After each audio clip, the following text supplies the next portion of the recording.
welcome back to the Citytilidie channel. We're all staying safe and well, and our Pepsi 11 as we visit Anfield. Yes, it's like going over to the BBC for my film reviews, this, and TV reviews, going to Anfield. We go over with trepidation, don't we?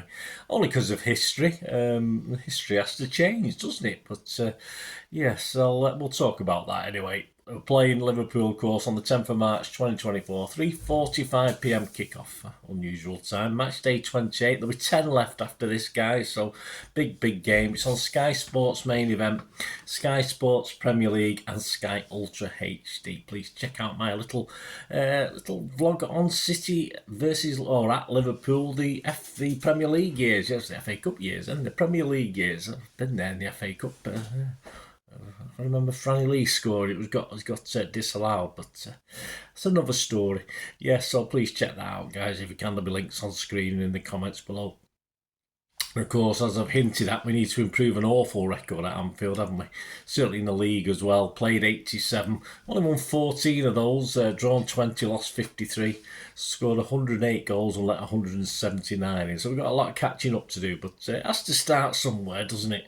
So we'll have a look at how they've been doing, how they are doing. I'm recording this, I think they're playing this evening in Prague, but I'm recording this before that. So we'll have a look at Pep's strongest 11, and yeah, it's almost picks itself. There's probably a couple of question marks, but we'll have a look at that as well. Please, if you're new to the channel, push that subscribe button, push the bell notifications, everything City past, present, and as long as I can keep going. So great to have you on board. Spread the word, guys. I do film and TV stuff as well on the channel, so if that's of any interest to you, or if you know anyone who's not that bothered about football but's interested in film and TV, give them a kick in my direction, guys. I will respond to all comments, even if it needs a response. If it just means I give it a like, I will try to do that. And hopefully, please give us a like for this vlog as well. If you can, press that like button. It'd be much appreciated. Yes, this more than likely won't be a top 2 clash by the time it kicks off. Arsenal at home to Brentford 24 hours earlier. I do expect them to win. There's a bit of momentum with Arsenal at the moment. You never know, but if that happens, of course, if this ends in a draw, that will leave the Gunners top of the perch, and of course that'll be our next league game, isn't it? So both Liverpool and City have big reasons to collect the 3 points on offer. So with 10 games left after this, the fat bird ain't going to be singing whatever happens, but it does add extra spice if any is needed to this encounter. The sort of what's it for a trio? The trio of clubs. I mean, usually it's just been a couple of us going for it, but if it ends up with us three sort of battling it out, it can make it a lot more interesting than it has been previous seasons. Liverpool's last 6 league results, of course, a 1-0 win at Forest. We won't talk about that too much. A 4-1 win at home to Luton. A 4-1 win away at Brentford. A 3-1 home win to at Burnley. And a 3-1 loss at Arsenal. Yes, that was a few games ago now. Before that, they beat Chelsea 4-1 at home. Add to this an upcoming quarter-final, a very winnable one at the Swamp, of course, and a Carabao Cup win. So apart from the Arsenal setback, an apparent injury hit squad hasn't done too bad, has it? And they've still got 1 or 2 injuries. So who's still out for the old Scouse for this big game? There was a little article in the Manchester News a couple of days ago, so I think this is fairly up to date, although Trent, who's been spouting off, hasn't he, spouting out some rubbish, we've got him down as missing with a knee injury, although some people say he might be fit for this, but the Manchester News reckons he'll be out for another couple of weeks.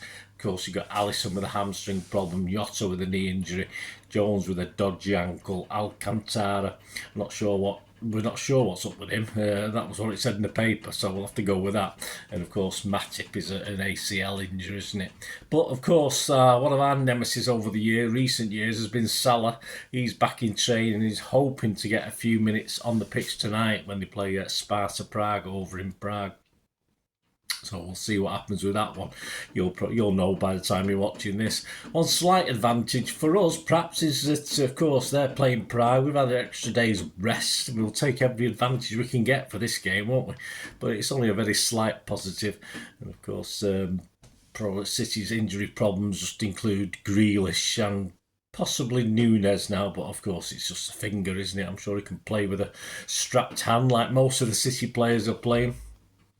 And despite Liverpool being far from convincing, the 1-0 at Forest testament to this. For some reason, Anfield, say we talk history, and history is different things. It's not all about winning trophies. And of course, Anfield is a bit of a city graveyard. We've never really had good runs at Anfield, going back in time. And despite being the best team, definitely over the last decade or so, apart from that empty Anfield COVID season, we've had the odd draw, of course, but we've only managed that one win since a rare win back in 2003-2004. So a bit of a mountain to climb as far as stats and history are concerned. So can we climb it? Well, we've had a look at Liverpool. They're not going to be full strength to what Klopp would call his best 11. But that, of course, brings us to our boys. So what does that 11 against Copenhagen tell us, if anything? Well, I think it tells us a lot if you look at it. The starting 11 on Wednesday night was Ederson, Lewis, Akanji, Diaz, Gvardiol, Rodri, Kovacic, Bob, Alves, Nunes and Haaland.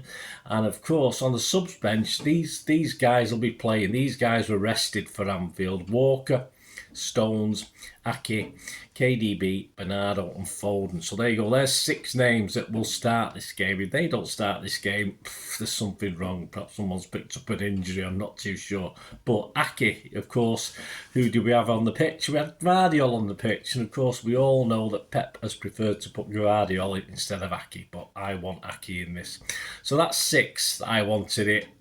All right, I say I'll try and put my Pep's head on, but I think Pep's got to realise Ake must be the safer defensive bet. And so from the starting 11, who's going to be added to that? Well, you can certainly add Ederson, Diaz. Again, Akanji's the funny one because he had a cracking game against Copenhagen. Rodri and Haaland. So that's 4. That takes us to 10.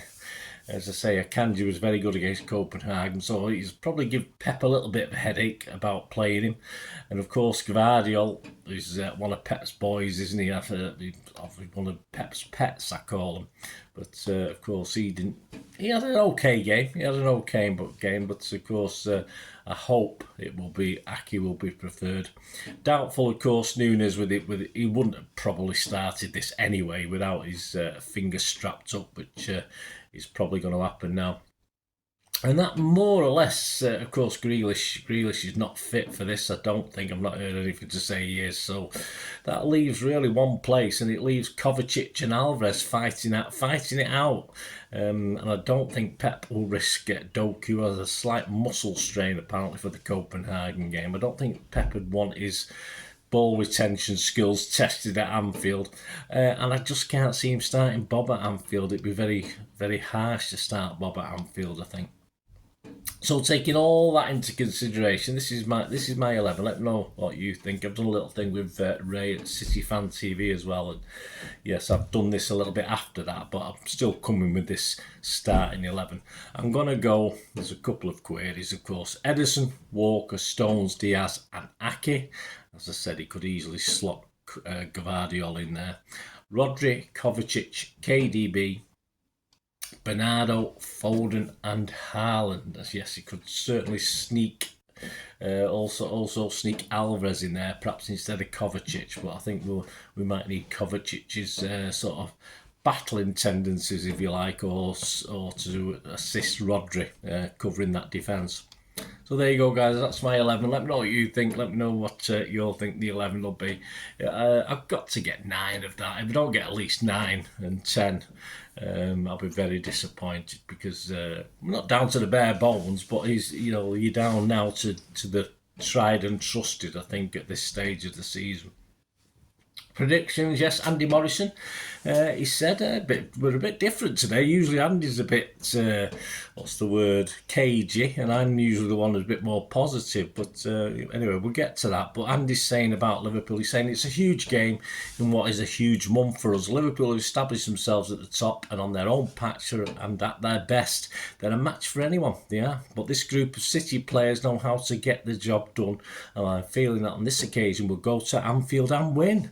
And he's confident, and what a massive result that would be.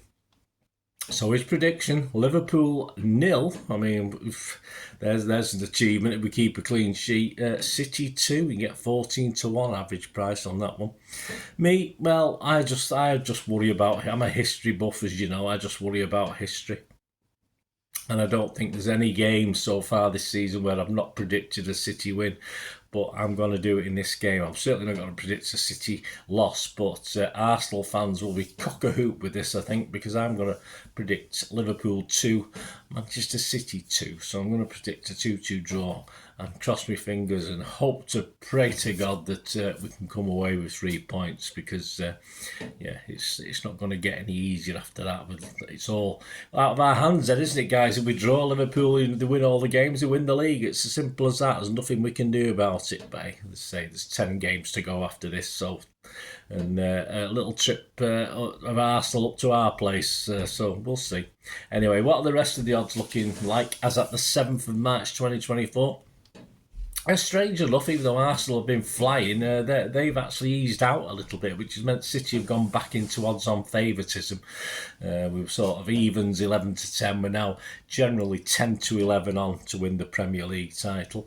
We'll see what happens after this game. Liverpool also a slight in from 9-4 from 23-10, so not a lot of difference. But yeah, Arsenal just drifted very, very, very slightly, which is unusual. Having scored 6 goals at Sheffield United, they actually drifted a little bit, and they've gone out to 7-2 from 16-5.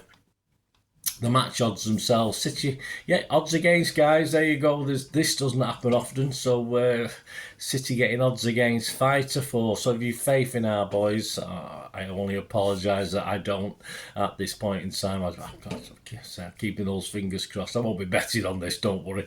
City are 5-4 to win this match. A draw is 11-4, and Liverpool are 15-8.